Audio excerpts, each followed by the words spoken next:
विषय इतना जरूरी था जिसके कारण मुझे आप सभी को बुलाना पड़ा। विषय है भगवान श्री राम के मंदिर का निर्माण हो गया है और भगवान श्री राम के मंदिर के निर्माण के बाद जब मंदिर निर्माण हुआ तो उसके बाद एक प्रश्न उठा, अब इसके बाद क्या? ये देश सनातनियों का देश है। इस देश में हमेशा से सनातन परंपराओं का आवाहन, निर्वाहन, सम्मान किया गया है और उसी परंपराओं का निर्वाहन करते हुए हम लोगों ने हमेशा से, आजादी के बाद भी हमारे पूर्वजों ने भी, हमने भी शास्त्रों के साथ साथ संविधान का भी सम्मान किया।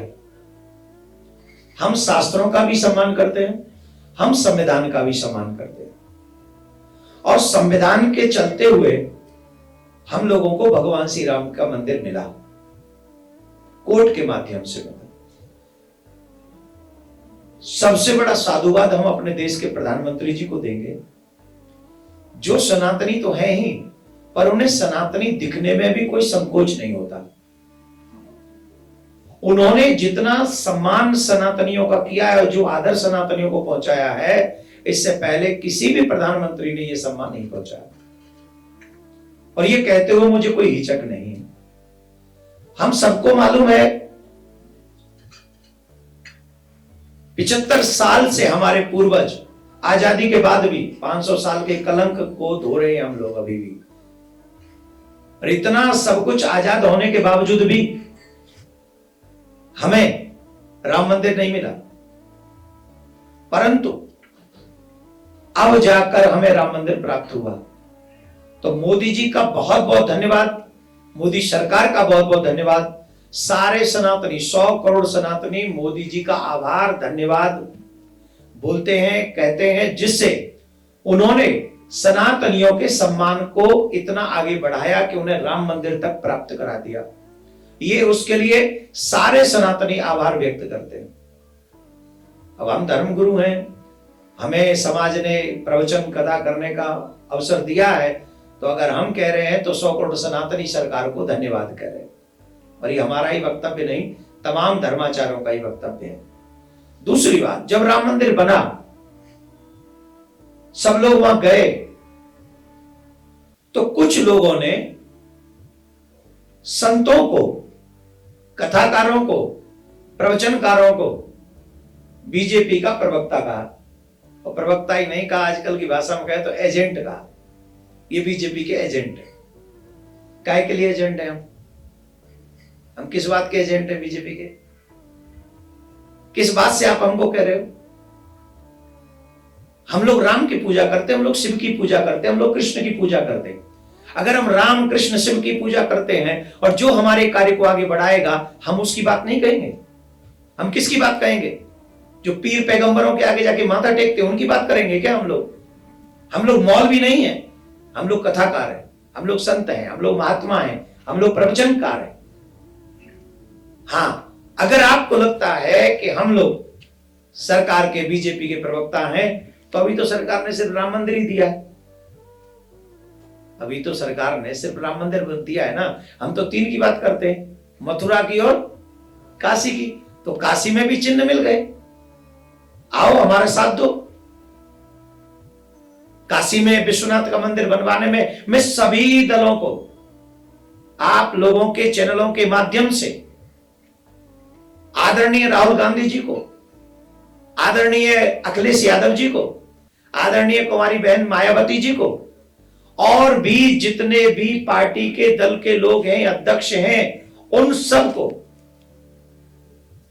मैं एक निमंत्रण देता हूं आप लोगों के चैनलों के माध्यम से कि अब हम 18 फरवरी से 25 फरवरी तक एक बहुत विशाल आयोजन करने जा रहे हैं। और वो आयोजन होगा कृष्ण जन्म मुक्ति के लिए, कृष्ण जन्मभूमि की मुक्ति हो, काशी में विश्वनाथ का मंदिर बने। और जो लोग कहते हैं कि हम लोग बीजेपी के प्रवक्ता हैं, उन सभी पार्टियों के लोगों को, अध्यक्षों को हम ये निवेदन करना चाहेंगे कि pandal free, public free, mic free, आपको चवन्नी भर नहीं लगानी। आप वहां आइए और अपने विचार व्यक्त कीजिए और आप बताइए कि आप वहां आकर हमारे सनातन धर्म को कृष्ण जन्मभूमि में मंदिर बनने के लिए, काशी में विश्वनाथ का मंदिर बनने के लिए और सनातनी बहन बेटियों को सुरक्षित करने के लिए आप हमारा क्या सहयोग करेंगे?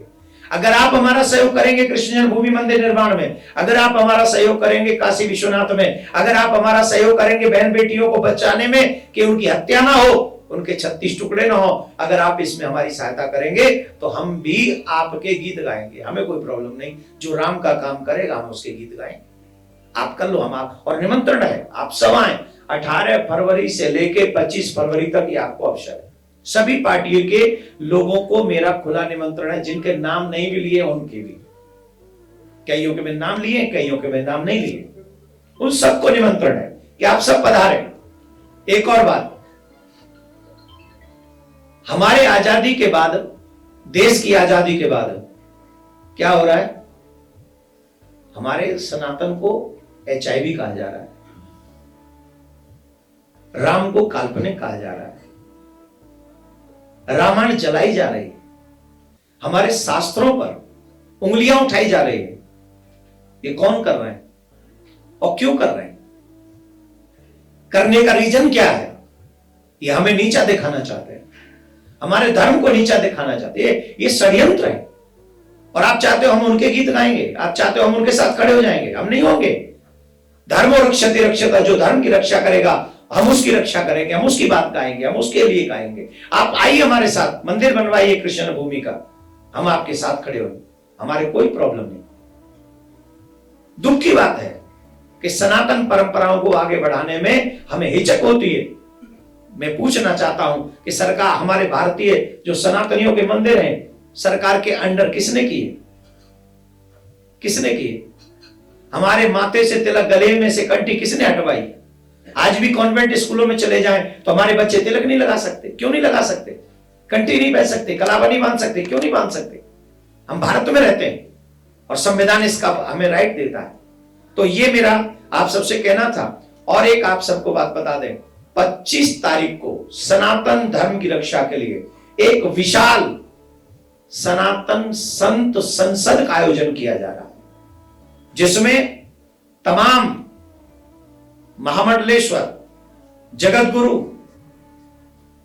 इवन शंकराचार्य भगवान और तमाम कथाकार, धर्म प्रचारक 25 तारीख को पड़पड़गंज रामलीला महोत्सव ग्राउंड, उत्सव ग्राउंड में यह आयोजन प्रारंभ हो रहा है 18 से और 25 तक ये चलेगा। और इसमें एक लक्ष्य है, कृष्ण जन्मभूमि की मुक्ति। जैसे भगवान श्री राम का भव्य दिव्य मंदिर का निर्माण हुआ है, उसी तरीके से भव्य दिव्य मंदिर मथुरा में भी निर्माण हो। और उतने ही जो सनातनी गौरवान्वित हुए अयोध्या में, वैसे ही गौरवान्वित हो काशी में भी, वैसे ही गौरवान्वित हो मथुरा में। तो इसका तैयारी हम लोग कर रहे हैं। हमारी इच्छा है कि हम जमुना जी से, मथुरा से, विश्राम घाट से जमुना जल लेकर आए कलशों में, क्योंकि दिल्ली में कथा होगी पर कनेक्शन मथुरा का होना चाहिए। क्योंकि हम मथुरा के लिए, जन्मभूमि की मुक्ति के लिए कर रहे हैं, तो हम क्या करेंगे, मथुरा विश्राम घाट से जमुना जल लाएंगे और कृष्ण जन्मभूमि से श्रीमद् भागवत का महापुराण को लेकर आएंगे। कृष्ण जन्मभूमि से भागवत महापुराण की पूजा करके वहां से लाएंगे और यहां पर आकर वो भागवत हम लोग सभी सनातनी, हम भागवत कहेंगे और सनातनी सभी भागवत सुनेंगे। और एकमात्र संकल्प होगा कि भगवान श्री कृष्ण भी रामलला की तरह मुक्त हों और मथुरा में भी भव्य दिव्य मंदिर का निर्माण हो। ऐसी प्रार्थना हम यहाँ पर बैठकर भगवान श्री कृष्ण की जन्मभूमि के लिए करेंगे। और हम आप सब दिल्ली में जो हमें सुन रहे हैं, फरीदाबाद, बल्लभगढ़, जो भी सच्चे सनातनी सुन रहे हैं, आप सबसे भी मेरा आग्रह है, हम लोग शनिवार रविवार जाकर बिहार जी को बुक कर देते हैं, इतना बिजी कर देते हैं बिहार जी को, ये दिल्ली एनसीआर वाले लोग, कि वहां गाड़ी की पार्किंग छोड़ो, रिक्शा की भी पार्किंग की जगह नहीं मिलती। आप सबसे मेरा आग्रह है, अपने कृष्ण से पूजा कर प्रेम करना गलत नहीं है, उनके लिए हम जाते हैं। पर इस बार हमें इतनी बड़ी संख्या में भागवत कथा सुननी है संकल्प के साथ, और संकल्प एक ही होगा, कृष्ण जन्मभूमि की मुक्ति। जो अधिक्रमण कर रखा है वहां हमारे भगवान श्री कृष्ण के जन्म स्थान पर, वो अधिक्रमण, वहां से हम मुक्ति चाहते हैं और वहां भव्य दिव्य मंदिर का निर्माण चाहते हैं। बहुत बहुत धन्यवाद, साधुवाद। महाराज जी, जिस तरह से योगी आदित्यनाथ जी ने अभी कहा है कि पांडवों ने 5 गांव मांगे थे, हम तो सिर्फ 3 की मांग के में 2 बाकी। योगी जी ने और सभी सनातनी, योगी जी जो हैं वो प्योर सनातनी, वो राज सत्ता को आगे बढ़ाते हुए भी सनातन को समझते हैं। सनातनी लोग ऐसे हैं जो कभी किसी से झगड़ा नहीं चाहते। आज भी अगर हम कोर्ट में लड़ाई लड़ रहे हैं तो ये हमारी क्या है, ये हमारी संवेदनशीलता है। हम सहनशील हैं, हम चाहते हैं कि ऐसा कुछ हो, रास्ता निकले। अब कहने को भाईचारा भाईचारा की बात होती है और हम ही को चारा बना के खाया जा रहा है 3 जगह, और वो 3 जगह वो हैं जहां तीनों जगह पर हमारे मुस्लिम भाइयों का कोई भी आध्यात्मिक प्रमाण नहीं है। कोई ऐसी बात नहीं है जहां कहा जाए कि हाँ उनका कोई पीर पैगंबर या कोई बड़े महानुभाव आए जिनके कारण वो वहां उस जगह पे रहना चाहे, ऐसा कुछ नहीं है। उसके बावजूद भी वो काशी में तो अभी देखिए आप कितने प्रमाण मिल गए। सरकारी एजेंसियों ने सारा सर्वे किया, और सरकारी एजेंसियों ने काशी में जब सर्वे किया और वहां जब सारे चिन्ह मिल गए तो कह रहे थे इसे दिखाओ मत, पब्लिकली मत करो, इसे पब्लिकली मत करो। क्यों नहीं करो? मतलब जो सबूत निकले भी हैं उन्हें भी छुपा लो, उन्हें भी बताओ मत। मैं आपको विश्वास के साथ कहता हूं, जितने सबूत काशी में हैं उससे भी ज्यादा सबूत आपको मथुरा की ईदगाह में मिलेंगे। आप बाहर से जाके दर्शन करके आ जाएंगे तो आपको पता चलेगा कि ये सनातनियों का ही स्थान है। और आज भी अधिकार तो कृष्ण जन्मभूमि ट्रस्ट का ही है, लेकिन उसे छीना जा रहा है। अब बताइए 93 तक पूजा होती थी, 93 में पूजा बंद क्यों की गई? और पूजा बंद हुई उसके बाद अब चालू हो गई तो बोले अब हाई कोर्ट जाएंगे। इसका मतलब भाईचारा है कि जबरदस्ती लड़ाई है? आप हम पे विश्वास करना ही नहीं चाहते, आप भाईचारे को आगे बढ़ाना नहीं चाहते। तो योगी जी की बात बहुत महत्वपूर्ण है। 3 जगह मांगी है, 3 जगह उनको भाईचारा निभाने के लिए दे देनी चाहिए। नहीं देंगे तो एक बात हमारी सुन लो, बाई हुक और by cook, any how in 3 जगह को तो हम लेंगे, क्योंकि यहां हमारे प्राण बसते, हमारे धर्म का प्रमुख स्थान मथुरा, काशी, अयोध्या है। बाई हुक और बाई क्रुक ये हमारा अधिकार है। महाराज जी, ज्ञानवापी में गर्भगृह में पूजा का अधिकार दिया गया, पूजा की गई, रात्रि पूजा की गई, तो जो कुछ एक समुदाय विशेष के जो लोग हैं उन्होंने ऑब्जेक्शन उठाया, वो कोर्ट चले गए। क्या आपको लगता है कि काशी और मथुरा के लिए जिस तरीके से 500 साल की लड़ाई लड़ी गई, 500 साल का इंतजार किया गया और तब अयोध्या में मंदिर बना, तो क्या मथुरा और काशी में भी इतना इंतजार करना पड़ेगा? या देखिए, ये 500 साल की लड़ाई तभी से चल रही है और तीनों प्लेसों की चल रही है। तीनों प्लेस औरंगजेब ने जानबूझकर हमारे हिंदू मंदिरों को तोड़ा, और प्रमुख उन मंदिरों को तोड़ा जहां से हमारी विशेष सारे सनातनियों की आस्था जुड़ी हुई है। तो आस्था, आस्था तोड़ने का मतलब है आपने आत्मा पे वार किया, आपने हमारी आत्माओं को खंडित किया है। सर तो काटे ही हैं, चोटियां तो काटी हैं, यज्ञोपवीत तो उतारे ही हैं, आपने आत्माओं में भी खंजर उतारा मंदिर तोड़कर। और ऐसे आतताइयों के लोगों का साथ जो दे रहे हैं हाई कोर्ट जाकर, कोर्टों में जाके जो लड़ाई लड़ रहे हैं उन आतताइयों का, जबकि उनसे उनका कोई लेना देना नहीं है। टीवी चैनलों पर आकर भाईचारे की बात करते हैं और कोर्टों में जाके हमें नीचा दिखाने की बात करते हैं, हमारी आस्था पर ठेस पहुंचाने की बात करते हैं। ये लोग वाकई, अब हम क्या कहें, कोई तो कह रहा था कि हाथ बदल लेगी लाठी बदल लेगी, ये भी सुना हमने कि लाठी हाथ बदलती है। महाराज जी, ये मामला भी कोर्ट में चल रहा है और लाठी वाला मथुरा वाला मामला कोर्ट में है, मार्च में इसकी सुनवाई हो रही है दोबारा सुप्रीम कोर्ट में। हम ये प्रार्थना करते हैं, कोर्ट का मतलब है सत्य को देखकर निर्णय देना, यतो धर्मो ततो जय। यही कोर्ट का न्याय करेगा, कोर्ट अन्याय तो नहीं करेगा। हम कह रहे हैं डे बाय डे सुनवाई करो, दूध का दूध पानी का पानी हो जाएगा।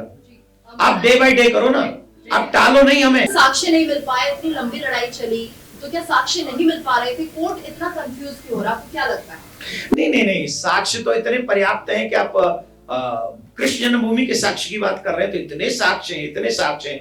जामा मस्जिद की सीढ़ी में केशव देव जी है भैया, यहां से ये छीन के लेके गए, यहाँ मंदिर तोड़कर केशव देव जी की छवि को वहां जामा मस्जिद की सीढ़ी में गाड़ दिया, जो 90% हिंदुओं को पता ही नहीं है। लेकिन इसके लिए भी सबूत मांगे जाएंगे। सबूत हम पे हैं, सबूत हैं तभी तो कोर्ट में गए। कोर्ट ने पहले सबूत देखे, उसके बाद ही तो केस स्वीकार किया, और जब केस स्वीकार हो गया है तो सबूत, और जब सबूत निकल आते तो कहते इसे पब्लिकली मत करो। अच्छा, पर ये सवाल उठाए जा रहे हैं कि आप भाईचारा नहीं चाहते, आप लड़ाई करवाना चाहते हैं हिंदू और मुस्लिम में। ये सवाल उठाए जाते हैं दूसरे पक्ष की तरफ से कि आपको क्या लगता है इस पूरे मामले में राजनीति ज्यादा? अभी रुड़की की बात है ना, एक हल्द्वानी, हाँ हल्द्वानी, एक सेकंड, एक वही बोल रहा हूँ, हल्द्वानी में पुलिस वाले भाईचारा निभा के देखा है क्या? आप लोगों के चैनलों ने तो चलाया ही होगा, कितना भाईचारा निभाया, चारों तरफ से घेर के। किसको? पुलिस वालों को। ना आप थे, नहीं मिनट, ना आप थे ना हम थे, भाईचारा था वहां। भाईचारा देख रहे हैं, हमारा देश देख रहा है। हम तो भाईचारा आज भी निभाने को तैयार हैं। हम कभी बात नहीं करेंगे अन्य किसी चीज की। आप हमको 2 जगह और दे दो, भाईचारा दिखाओ, आगे बढ़ो। और आपको मालूम है ये बात कि मथुरा में कृष्ण है, काशी में विश्वनाथ है, ये आप जानते।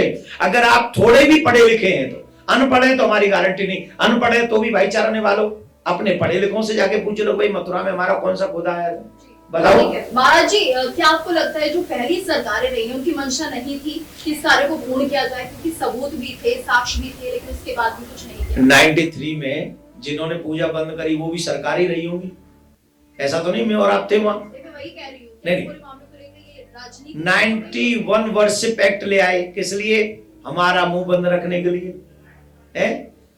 1947 में आप ले आए कि नहीं साहब, जो पहले से है वही रहेंगे।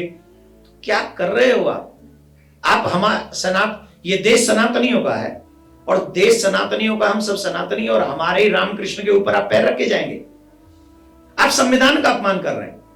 और मैं फिर कह रहा हूं, इससे पूर्व की सरकारों ने कभी भी सनातनियों को उनके सौभाग्य को गौरवान्वित होने का अवसर नहीं दिया। मुझे एक और बात पूछनी है, वक्फ बोर्ड के लिए किसने कानून बनाए? इसी सनातन संत संसद में एक और बात हम उठाने वाले हैं, आप लोग नोट कर लें। जो अधिकार वक्फ बोर्ड को है, सनातन न्यास को भी वही अधिकार होने चाहिए।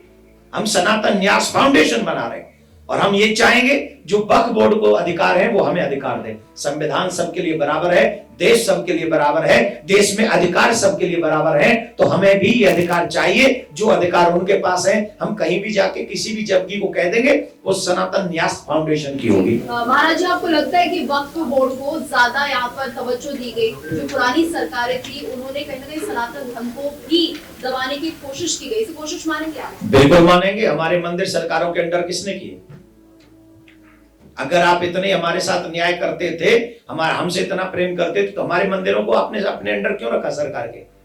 और फिर उस मंदिर के पैसे का किया क्यों? वो क्यों नहीं आपने पब्लिकली किया? आप उसे भी कैसे ना ट्रांसपेरेंसी होती चाहिए, तो वो क्यों नहीं थी? आप बताओ, हमारे मंदिरों के पैसे का आपने किया क्या था? और क्यों सिर्फ मंदिर रखे, मस्जिद क्यों नहीं, चर्च क्यों नहीं? वो कौन है? और उसके बावजूद भी हम ही को बार बार बोलती बंद की देगी, उनको कह दिया तुम पाकिस्तान बना लो। फिर कह रहे हम इस विषय में नहीं पढ़ना चाहते अभी। लेकिन केंद्रीय गृह मंत्री अमित शाह ने भी एक बड़ी बात कही है। उन्होंने कहा है कि लोकसभा चुनाव से पहले सीएए कानून, जिसको लेकर के कई सारा बवाल कई शहरों में दंगे हुए थे, वो लोकसभा चुनाव से पहले लागू हो जाएगा। उसके लिए नोटिफिकेशन भी जारी करने की बात कह रहे हैं अगले कुछ महीनों में। वेलकम करना चाहिए इस विषय का, वेलकम करना चाहिए। एक देश, एक कानून, एक अधिकार। किसी को भी इस देश में डबल अधिकार देने की जरूरत नहीं है।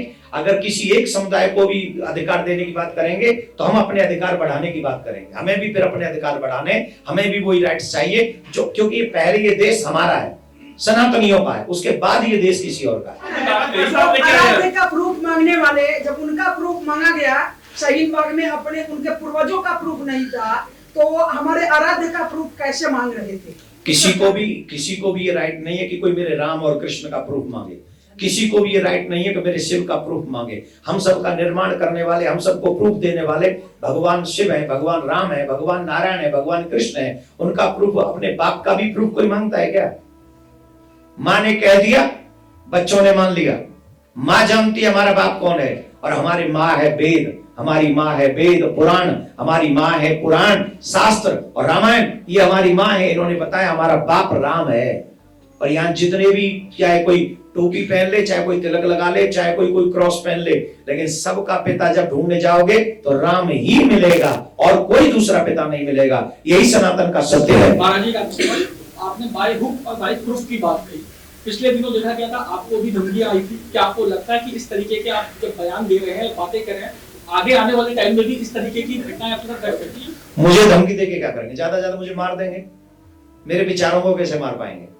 मार दे मुझे, कल नहीं आज मार दे, 18 तारीख से पहले मार दे मुझे, आई डोंट माइंड। वो मेरे शरीर को मार सकते हैं, मुझे नहीं। वो मेरे शरीर को मिटा सकते हैं, मेरे विचारों को नहीं। और मेरे विचार किसी को नुकसान देने वाले नहीं, मेरे विचार सनातन को समृद्ध करने के लिए हैं। और अगर मेरे सनातन के समृद्ध करने के लिए अगर मुझे अपने जी जान की भी कुर्बानी देनी पड़ी तो आई डोंट माइंड। जाना तो आपको भी एक दिन, जाना मुझे भी है। हाँ, अगर मैं इसलिए बलिदान हो गया तो मेरे बाद हजारों लाखों देवकी नंदन पैदा होंगे और वो कहेंगे कि जो देवकी नंदन का बलिदान है वो व्यर्थ नहीं हो सकता है। मैं आज ये आवाज उठा रहा हूं कि कृष्ण भूमि मुक्त होनी चाहिए, लेकिन फिर कुछ ऐसे देवकी नंदन होंगे जो वाकई कृष्ण भूमि बना के ही दम लेंगे। महाराज जी के अंदर कोर्ट में है, दोनों पक्षों की तरफ से बयानबाजी होती है। आपको नहीं लगता है ऐसा होने से माहौल बिगड़ सकता है? बिल्कुल माहौल नहीं बिगड़ेगा। हमको यहाँ आपके कैमरों के सामने बैठे हैं, माइक लेके बैठे हैं, कोई तलवार लेके थोड़ी बैठे हैं जो माहौल खराब कर दे। एक भी बात हमने ऐसी बोली है जिससे हमने पब्लिक को कहा तुम खड़े हो, तुम जागो, ऐसा तो कुछ हमने नहीं कहा। हम न्यायिक पालिका का संविधान करते हैं, आदर करते हैं, हम संविधान का आदर करते हैं और हम ये प्रयास करेंगे कि संविधान के थ्रू जैसे राम मंदिर मिला है वैसे ही मथुरा काशी मिलेंगे। जामा मस्जिद की सीढ़ी से मेरे कान्हा निकलेंगे। महाराज जी, कल रैली के अंदर भारी संख्या में कल लोग इकट्ठा हो गए थे। वकील रजा ने कल एक बयान भी दिया था कि किस तरीके से मस्जिद से तोड़े जा रहे हैं। अगर कोर्ट से हमें न्याय नहीं मिलता है तो जान अगर लेनी पड़ेगी तो हम जान लेंगे। क्या कहते हैं? उनका वो आदत है, उनका वो स्वभाव है और ये बात सनातनियों को सुननी चाहिए और समझनी चाहिए कि वो खुले मंच पे बोलते हैं जान लेनी पड़ी तो ले लेंगे। तो अब देखो, जान देने के लिए तैयार हो जाओ सब, हम लोग तो दे देंगे। हम जान दे के भी सनातन को अमर रखेंगे। हम लेने की बात नहीं करते, हम जान दे तो देंगे लेकिन हमारे जान के साथ भी हमारा सनातन बुलंद रहेगा, ये चिंता न करें। और ऐसे लोगों के लिए एक बात जरूर कहेंगे, high court, supreme court, judiciary, जिस प्रदेश में वो लोग हैं वहां के मंत्री और मुख्यमंत्री और सारे लोग, ऐसे लोगों को एक क्षण भी न तो किसी संवैधानिक पद पे रहने दें और जो कार्रवाई ऐसे लोगों पे होती है जो जान लेने की बात करते हो, ऐसे लोगों को वो कार्रवाई होनी चाहिए जिससे उदाहरण प्रस्तुत हो और कोई दूसरा आदमी कभी भी जान लेने की बात न कर सके। सर, मेरा एक सवाल है, वर्षिप एक्ट हाँ बिल्कुल होना चाहिए। हमने कानून इसके लिए कोर्ट में याचिका भी डाली हुई। सर 25 फरवरी को जो आपका सनातन संसद बना रहे हैं उसमें किन मुद्दों पे आपकी बातचीत हुई, चर्चा होगी? दूसरा, जिस तरह से हम लोग बातचीत कर रहे हैं, देश में जो माहौल बनता जा रहा है, हमें कानून पे भरोसा करना चाहिए। हम जब कोर्ट में गए तो कानून पे भरोसा करके गए। हम तो ऐसी कोई बात ही नहीं करे कि हम जाके कल बाउंड्री कर देंगे कृष्ण भूमि की। हमने तो ये नहीं कहा कि ईदगाह को हम गिरा देंगे, ये बात तो हमने कही नहीं। लेकिन हम जब अपनी आवाज नहीं उठाएंगे, हम कितने 90% लोगों को नहीं पता जामा मस्जिद की सीढ़ी के नीचे ठाकुर जी हैं। जब हमने आवाज उठाई, हमने बात कही तो लोगों को पता चला। अब लोग जाग रहे हैं कि नहीं नहीं वो तो आना चाहिए, हमारे भगवान का अपमान है। 5 मुद्दे में आपको बता देता हूं जिन जिन पे सनातन संत संसद होगी। पहला, मथुरा में कृष्ण जन्मभूमि मुक्तिकरण एवं आगरा जामा मस्जिद में से केशव देव जी की छवि को वापस लाना। दूसरा, जो भी लोग हमारे राम कृष्ण का अपमान करते हैं जो भी हमारे पुराणों की या वेदों की या रामायण की निंदा करते हैं उन पर उंगली उठाते हैं।